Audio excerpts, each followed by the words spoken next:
I have enjoyed photography for many years, starting learning from my father back in the film days in his studio. I learned a lot by shooting film, but it really became exciting to me once I switched to digital photography. Digital photography has opened so many doors. Editing is like an art, which can be confusing when you start out, but this course will provide some simple solutions. My first digital camera had a whopping 6 megapixels. It was a Canon D60 and I purchased it in 2002. It was Canon's third digital camera ever produced, and the maximum ISO was 1000, and it only had 3 autofocus points. Believe it or not, the quality was actually quite good, but obviously that technology has grown a great deal since then, and it continues to improve exponentially today. In this course, you will discover how to take your architectural photography to the next level by creating clean, compositionally correct images, and how to take an ordinary image into an extraordinary, professionally finished image, also known as the wow factor. You will learn camera settings and what equipment you need, and some optional equipment that you may want to consider. You will learn about high-quality gear as well as inexpensive options that are much more budget-friendly. From that foundation, you will learn how to photograph buildings not only during the day, but the best times of day for light and color. You will also gain an understanding of the obstacles that you're going to face during the day and solutions for them. You will learn what you need to know about photographing buildings at night as well, when you don't have available light, and you'll need to use longer exposures. These techniques will allow you to achieve amazing results that often daytime images cannot. You will also learn about HDR photography. HDR stands for High Dynamic Range, and this technique can definitely provide that wow factor. You'll be taken through how you need to set your camera for those, and also how to process the images in post-production afterwards. In this course, you're also going to learn how to optimize Lightroom and Photoshop using creative and effective methods that will streamline your workflow. Editing can be overwhelming to some, but you will learn a step-by-step process that you will be able to repeat to achieve professional results time after time. And last but not least, you will be inspired by additional tips and tricks that the pros use for visually appealing results. These tips are a great checklist to take your work to the next level. By the end of this course, there is no doubt that you will be able to produce the same remarkable images you've seen from the pros and how it's done. So let's talk about what is architectural photography exactly. Architectural photography is a broad subject encompassing everything from modern architecture, like you see here, that can also include the interior of buildings, historical buildings,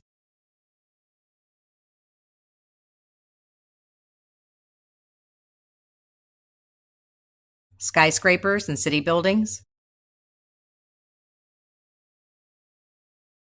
bridges. It can include real estate photography, which also includes some interior and possibly drone photography to capture the size of the property. It also includes barns and even shacks. Although there is a broad range of subjects for architectural photography, the principles and techniques that you're going to learn in this course will apply to all of them. Arguably one of the most challenging types of photography, it brings on a plethora of problems and issues you will undoubtedly face. Buildings are inevitably taller than the camera angle, so distortion is almost guaranteed. So you'll need to keep perspective control, and this course will demonstrate a few ways that can be done. You also need to gain an understanding of converging lines, when to correct them, and also how to leverage them. You will also gain an understanding of depth of field, since the landscape surrounding a building is important to communicate the static harmony and the feel of its environment. All the while you need to be aware of those issues, you also need to focus on the horizon lines and compelling composition. You need a foreground, a middle ground, a background. In other words, you have a lot to think about. You're solving a multitude of challenges, and at the same time, you're trying to create an image dynamic enough to move the soul of your viewer. The cultural significance of architectural photography dates back to 1835, with the first permanent photograph ever taken, named View from the Window at Le Gras by Nicéphore Niepce. It is a skill worthy of learning not only for the creative opportunity, but it will definitely yield better images from your travels and your memories. So let's get started.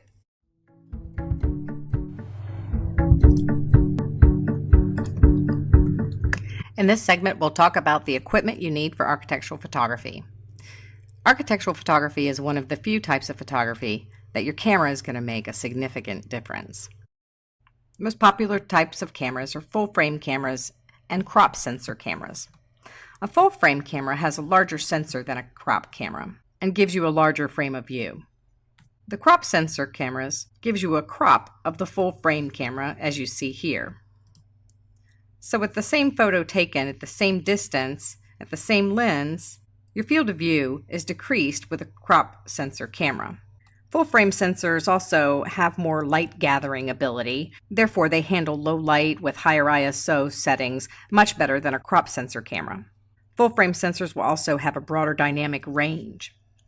Since quite a bit of architectural photography is done with a wide-angle lens, you can see how this will affect your final image. However, you can certainly capture great images with a crop sensor as well, so don't give up if you don't own a full-frame camera. There are plenty of photographers who have created amazing images without a full frame. Lenses. Generally the most important investment that you can make. It does come with a cost. We're going to go over several different types of lenses as you see here, and we'll start with the wide-angle lens. A good wide-angle lens like this one, a 16 to 35 millimeter f2.8, is going to give you a super wide view, which kind of enables you to get into a tighter shooting area and more expansive views. The downfall of the wide-angle lens is keystone distortion. You're going to see the buildings look like they're falling backwards. And that's called a keystone distortion, and there's several things that you can do to correct it. We'll talk about that during this course, but know that that's one of the consequences of the wide-angle lens. The 15 millimeter 2.8 fisheye lens is a super fun lens. It's ultra wide angle for tighter shooting, so you can get in tighter spaces. It also gives you expansive views like you see here with the Eiffel Tower. The downfall of the fisheye lens is the bulbous distortion, which is not desired all the time, but certainly can be appreciated in many applications such as this. There is a way to fix the bulbous distortion, and we'll also talk about this in this course. A good telephoto 7200 2.8 lens is also going to be beneficial because it's going to minimize that distortion. So why don't we use it all the time? Because you're going to have to stand really far away from the building. So as you can see here in this diagram, the building is in red. My fisheye point of view, I was right on top of the building and still able to capture the entire building. A little step away from that was where I was, or with the wide-angle lens. And all the way about a block away, I was standing with the telephoto lens in order to capture those photos.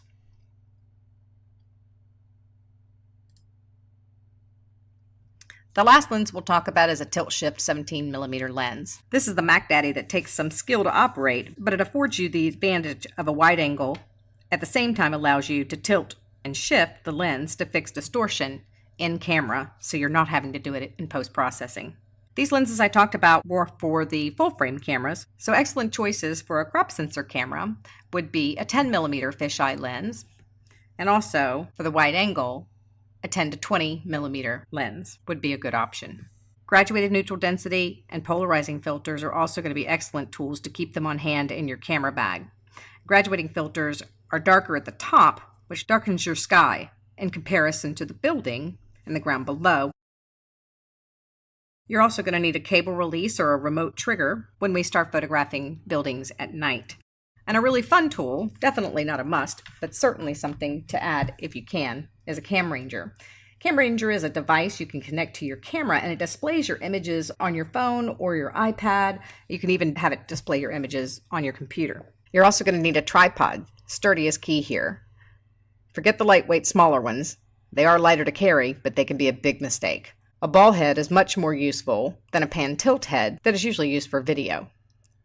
Pan tilt will only allow you to adjust the pitch and yaw of the camera position, but the ball head is going to let you rotate 360 degrees around. And that's just about it for equipment that you'll need. So let's get started shooting a building during the day. When photographing a building during the day, you can get away without a tripod. However, in HDR photography, you'll do better if you are. We'll discuss that in the next segment of this course. First of all, camera settings. You'll want to start in manual mode. In broad daylight, you've got plenty of light, so you're going to set your ISO to 100 or 200. It's the brightest light, and all you will need for daytime. Next, you're going to want to set your aperture for depth of field. And for depth of field in architectural photography, you're going to want a deep depth of field, since you want your foreground all the way to your background in focus. Since we're shooting with a wide-angle lens in most cases, f11 is going to be an excellent go-to to set your aperture. The last step is to set your shutter speed. It's quite easy to get the proper exposure at this point. Simply use your camera's light meter indicator to know if you are properly exposed. It looks like this. Your image is properly exposed when your indicator is metering at 0, or at least that's what the camera's computer thinks. Remember, it is a computer and it may not be the absolute best, but it will definitely get you your starting point. An underexposed image will look like this. But if you watch the meter indicator while adjusting your exposure, you'll eventually see the indicator on 0 and see you have proper exposure. The point of doing this manually is to understand you don't have to stay on 0. You'll find that sometimes the best image is going to be a little darker or a little lighter. When photographing architectural photography, you'll want to walk around the property looking at all possible perspectives, leading lines that make your composition better, and patterns that can be interesting. Look for reflections. Be sure to keep your camera level. One of the biggest no-nos and biggest distractions in architectural photography can be a wobbly horizon line. During the day, the first thing we're going to notice is a lack of dynamic range. For example, this house here, where you can't see where the door is, and you barely see where the windows are. The camera doesn't have the ability to see the same dynamic range as the human eye can. Here's an example to try to make it make sense. With your eyes focused on the ground in the first photo here, you see what the eyes would see. We can see the detail of the ground and the bottom of the Eiffel Tower. And as the eyes go to the top of the image, we see the sky in good color. But really what our mind sees is all of it all together, because our brains can process that. Dynamic range is where the eye has a huge advantage. Our pupil opens and closes for different brightnesses, and it far surpasses the capabilities of a single camera image. Our eyes can see up to a range exceeding 24 stops of light. A camera, however, cannot. One of the ways to offset the harsh daylight is the golden hour. The golden hour is in the earlier and later parts of the day, basically the hour after sunrise and the hour before sunset. It provides a golden light from the sun being low on the horizon. The best way to know when the right time of day is to look up your sunrise and sunset times. I have an app on my phone and it's called Sunset and Rise. It gives me the exact times in whatever location that I'm going to be in of what time the sun is going to rise and set. Don't count on it being an hour though. It really isn't an hour, although most refer to it as that. So you'll want to take the time to set up your composition ahead of time. Planning ahead will go a long way and pay off.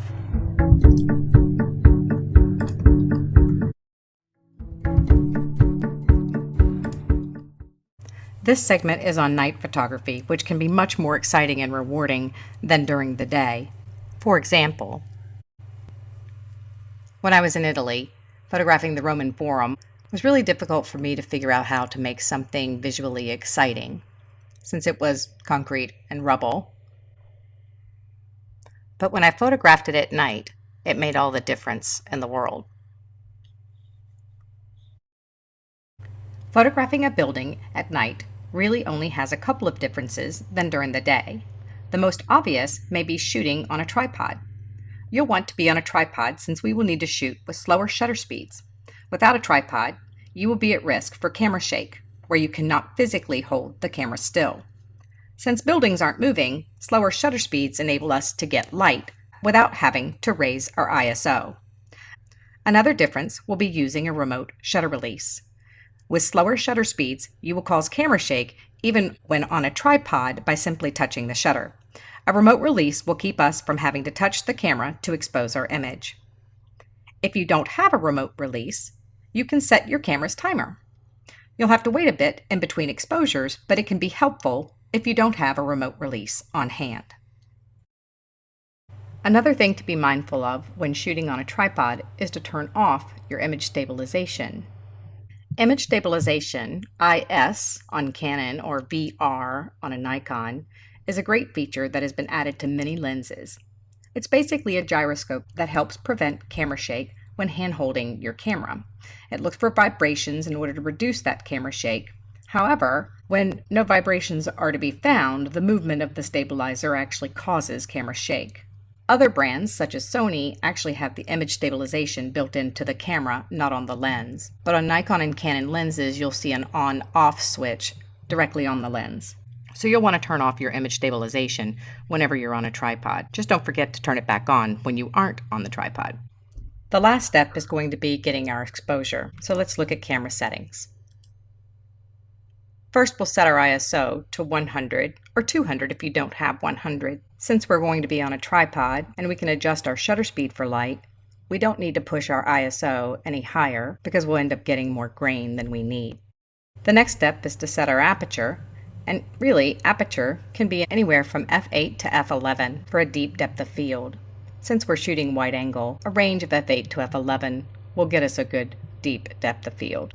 However, shooting at f16 or even f22 will give you a starburst effect to the specular highlights like you see here. Setting our shutter speed. We're going to set our shutter speed according to our light meter indicator to get our exposure. During the evening, your light meter indicator may not yield the results you were looking for, but this part is simple. You can adjust your exposure to your liking as it gets darker. You'll see on the left here, your indicator is showing an underexposed too dark image, where the indicator is showing a too bright or overexposed image on the right side. By adjusting our shutter speed until we see the light meter indicator get to the 0 mark, that's when the camera thinks that it's a good exposure. At night, it may not be the best result, but it'll definitely give you your starting place. A great shortcut is rotating your shutter speed dial to the left, and it will give you more light. So the opposite, when you want less light, rotate it to the right to make it darker. Depending on your location and how long your shutter speed is, you may start to see things moving literally disappear. This is one of the cool things about night photography. If you want to get tourists out of your image, like this shot, then using a longer exposure can help you get rid of them. Here at a 2-second exposure, you can see the tourists still hanging around the Colosseum. As I adjust my shutter speed even slower to a 6-second exposure, you see that the tourists are literally gone. As long as they're moving, they'll disappear. Here's another image at a 2.5-second exposure, and the cars disappear. However, the trail of light from their headlights and taillights are showing. That can be a fun thing to show movement in your image.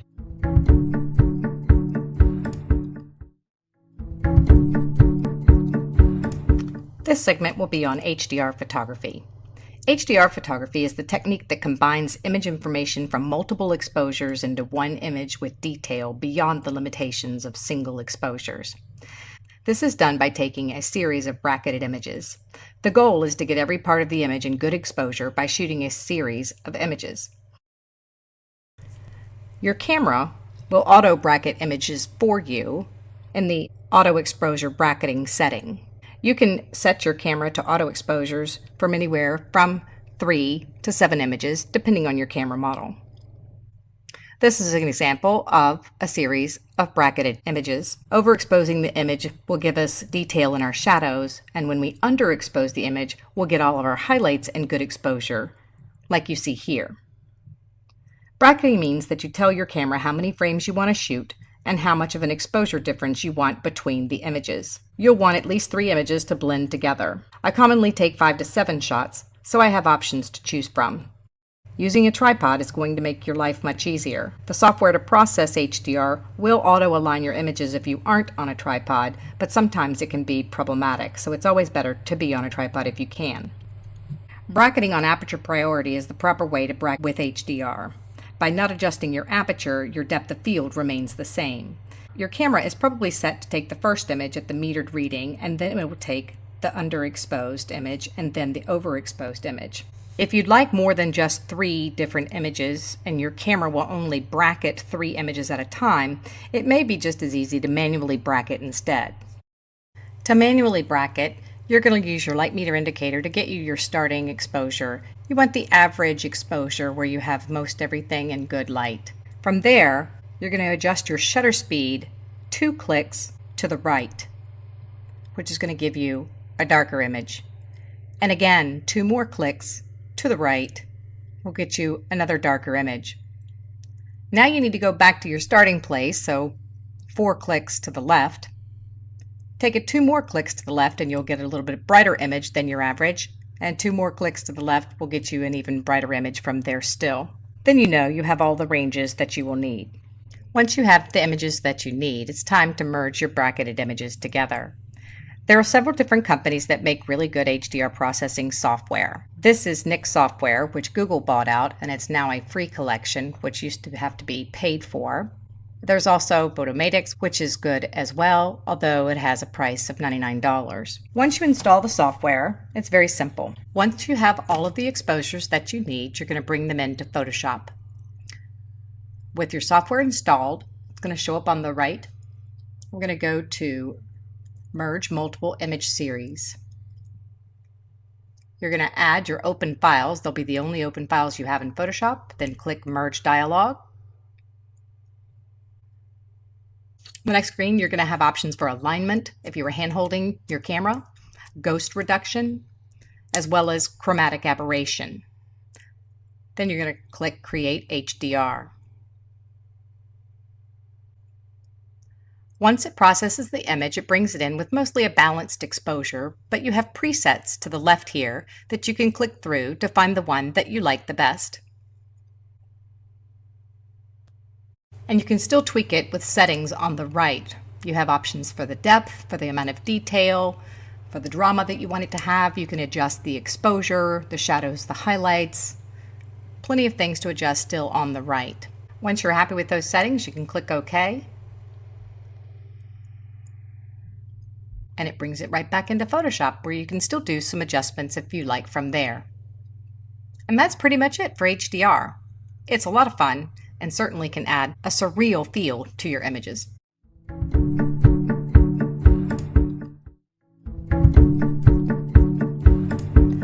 This segment is going to be on editing your images in Photoshop and Lightroom.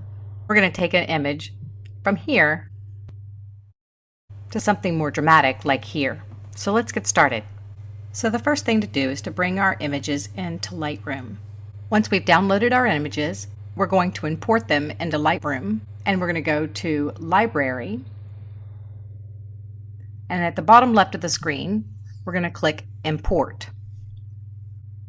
On the next screen we're going to navigate to where we saved our images,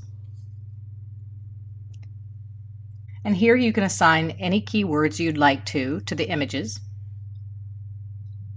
Once you've got your keywords assigned, you can go ahead and click Import at the bottom right hand of the screen here. You can see the status of the images importing into Lightroom at the top left of the screen. Once they're imported, we're going to go to the Develop module by clicking here. Once we're in the Develop module, let's look at getting rid of the sensor spots. So if you have anything common that you want to make an adjustment for in the beginning for all of your images, this is an easy way to do it.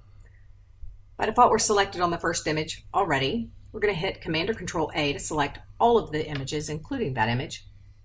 We're going to zoom in by hitting Command or Control Plus to our sensor spots here. If I click on the spot healing brush here, I can resize my brush to the size that I need it to be with the bracket keys. The left bracket key will make it smaller and the right bracket key will make it larger.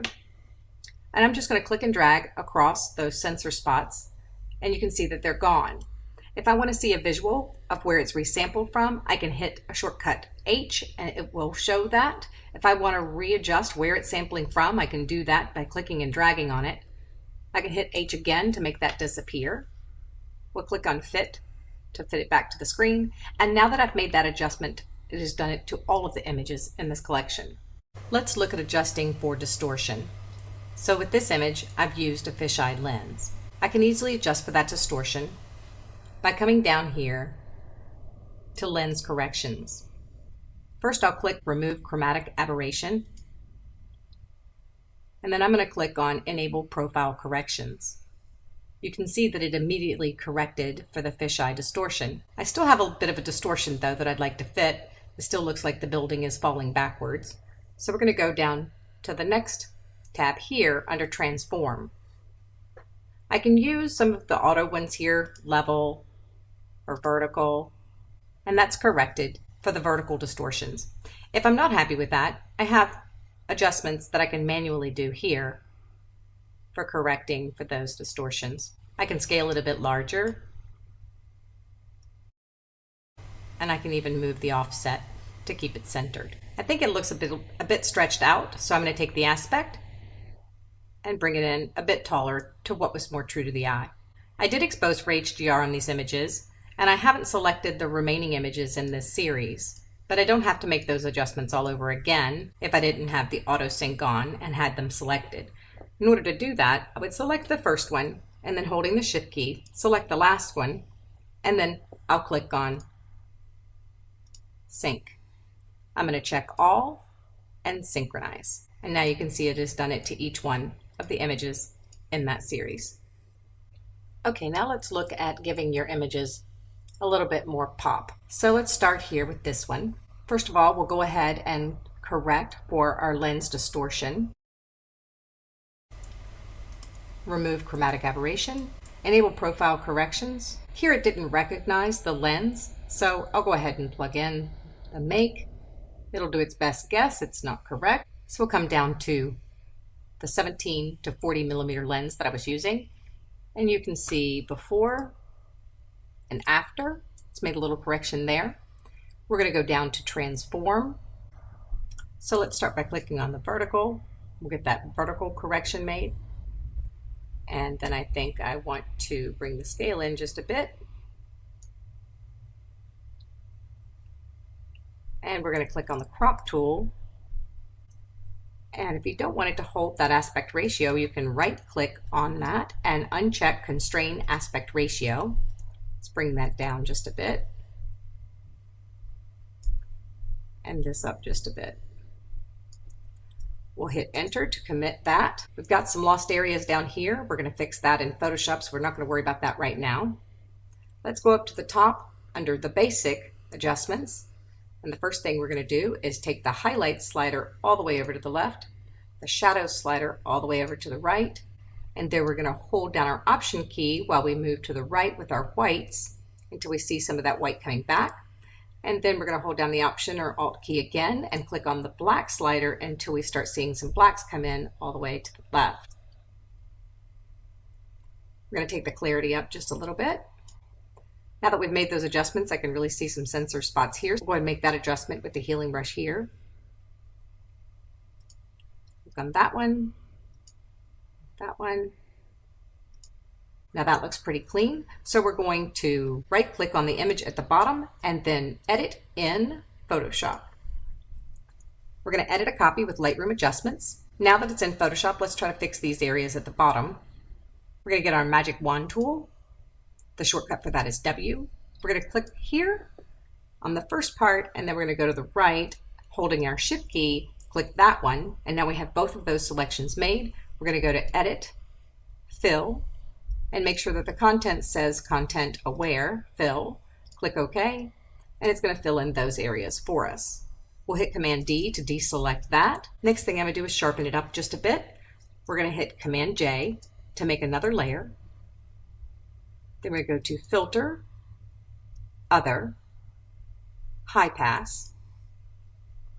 I'm going to bring that slider all the way to the left and start dragging it to the right until I start seeing some definition there. Think about right there. We'll hit OK. Now we'll change the blend mode to hard light. So I'll zoom in a bit so you can see the difference. This is before, and that's after. Let's go ahead and flatten the image by hitting Layer, Flatten. I can use the spot healing brush by pressing the letter J or clicking here and getting rid of some of these distracting areas here.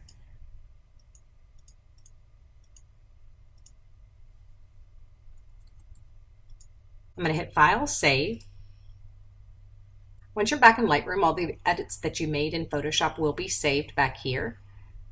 And let's take it even a step further. We're going to give it a little bit more punch again. Same adjustments, shadows all the way to the right, highlights all the way to the left. Take our white slider, holding the option key until we see some whites back, and then our black slider until we see some blacks. And take up the clarity again. And then I'll also add, under the Effects tab, some post-crop vignetting. Looks a little harsh under highlight priority. I'll change it to paint overlay. That gives it a little bit more subtle touch. And that's about it. So now that we've made the adjustment to our image, we need to save it. And you don't really save in Lightroom, you have to export. So we're going to go to File, Export, and we're going to tell it where to save the image. Make a new folder for edits.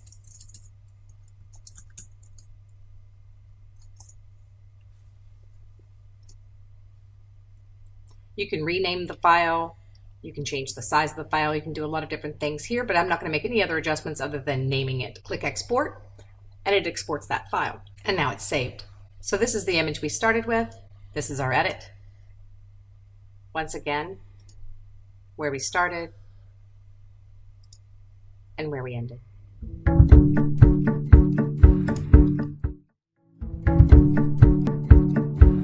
This segment is going to be on tips and tricks on how to make your architectural photography rock.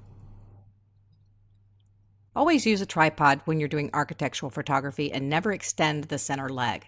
This makes it unstable and you can get some movement even just from wind. Simplify your composition. Anything that's not a part of the story, don't have it included in your image. For example, here's a dramatic image taken in Italy, but with all the tourists, it's rather distracting. Simply by moving the composition up, you get rid of the tourist and you're telling your story much more clearly. Find something unique in your angle. Don't be tempted to take the same old image. Look around.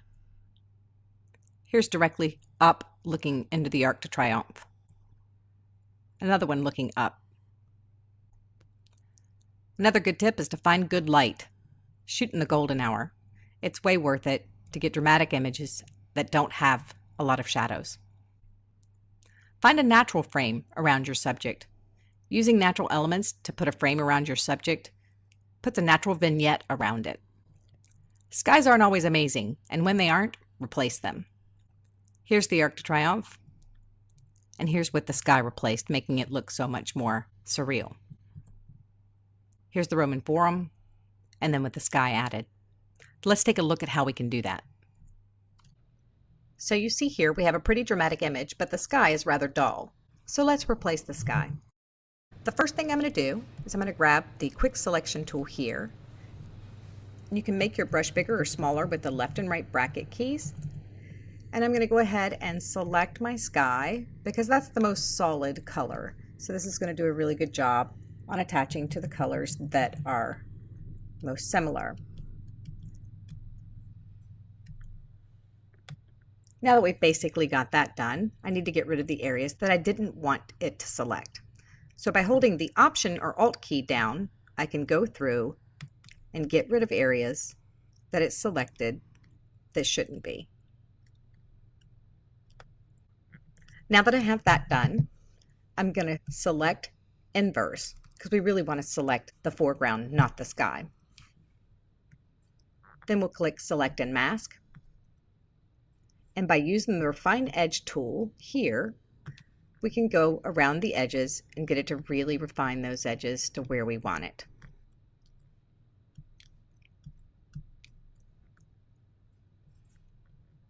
My output is set to New Layer with Layer Mask, and then we'll click OK. Now we want to insert the sky. So we'll pull a stormy sky here, and on the Move tool, I'll just click on it and drag to the tab where the other one is, and drop it down. It's on the top. What we need to do is bring it down, and now it's underneath. I'm going to go ahead and turn on the background layer as well because I want to blend the sky in so it's not such a cut and paste job. So we're going to change the blend mode to overlay here, and you can see that it blends in much more naturally. By reducing the opacity, I can give it an even more realistic feel. So here's before and after. You can see what a dramatic difference it can make to replace the sky. Thanks for watching. I hope you enjoyed this tutorial on architectural photography. This tutorial was brought to you by Creative Online School.